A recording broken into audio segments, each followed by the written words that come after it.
So in this video, you'll learn how to reset all settings on your Samsung Galaxy Z Fold 7. So if you want to take every single setting that you've customized previously back to its default state, then what you're going to do is just start by navigating to settings. Once you're in settings, you then want to scroll and select the option General Management. And then under General Management, scroll down until you find Reset. Tap on it. Under Reset, scroll until you find Reset All Settings. Tap on it.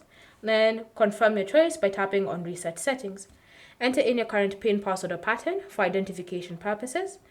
Select Reset and wait a few moments as your system goes through a complete reset.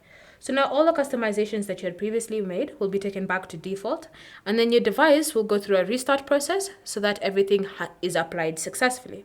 So just wait for your phone to restart successfully.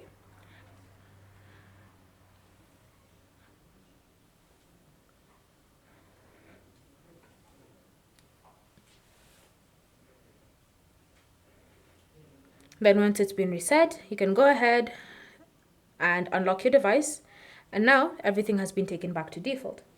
Thanks for watching.